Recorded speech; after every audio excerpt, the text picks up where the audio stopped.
So did we just see you like 2 weeks ago? I feel like you was just here. Right? It felt just like yesterday. Talk to me about how you felt about that last performance. It was a little. It took a little long for you. 2 minutes 11 seconds. We expect you to get done a little bit quicker. You know. Yeah, man.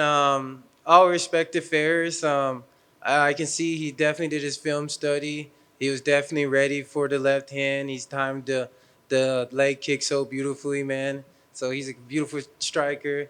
And but once we got on the ground, the wrestling strength was definitely apparent in my favor, and we just took advantage of that. Overall, how do you feel after a performance like that? I mean, first round victories in the UFC. That doesn't happen a lot. Yeah, like I'm so humbled to be here and grateful to God for these two victories. Like you said, you couldn't ask for any a better performance. Took one strike in two fights. Like couldn't be more grateful. That's awesome. And now you're back. How did the process go? How did you end up, jumping in? Were you telling them right away, book me, or did they call you? How did it work? So I was about to hit him up, and as soon as you know, I'm already getting the call myself. They're like, "Yo, you want to fight? You want to fight Drew Dober?" I was like, "Yeah, but let's get a new contract. How about that?" And after that, it was a no brainer, and I'm so grateful to be here. Was there any hesitation at all on your part to be like, man, maybe I should take some time off and be away for a little bit? Not at all, man. God has a plan, and I got an opportunity of a lifetime, and I definitely have to seize this moment. It's awesome. So you called for the new contract. Was it? I mean, was there any back and forth, or right away they're like, all right, man. They're down. They know this is a veteran. He's as tough as they come, and I got to get paid to fight a beast like that. It's awesome. What does that mean for you, though? I mean, to know that the company already, seems to believe in you, that they're willing to do that, because they could say, "Nah, man, you already got a contract, right?" Yeah, and like I said, I can definitely see God moving, like not only just in my life, but in the UFC company. So like, it's been so amazing. Like, I'm so grateful. Like I tell you guys, like this is never gonna get old, and I'm forever gonna enjoy every moment of this. That's awesome. So it sounds like you have a lot of respect for Drew as an opponent. What do you think about him as a fighter? This dude is an assassin. He's a beast.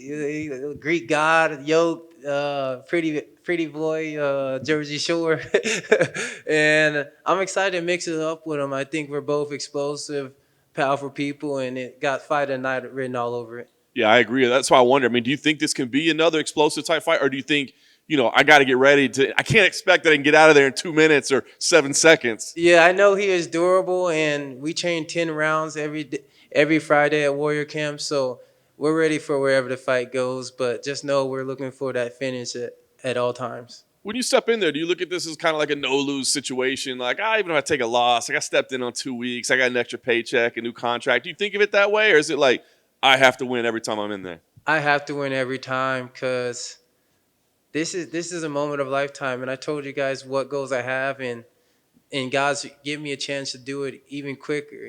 So it was a no brainer for me. And winning, losing is not an option. Because I'm fighting for my fans. I'm fighting for my family. I'm fighting for my teammates that put their bodies and sacrifice for me during the camp. Like this is for all of them. That's awesome. The UFC will be in Columbus in 2 weeks. Should we go ahead and pencil you on that card, get you a spot on that one too? Or? Yes, sir. Why not, man? Let's keep the ball rolling.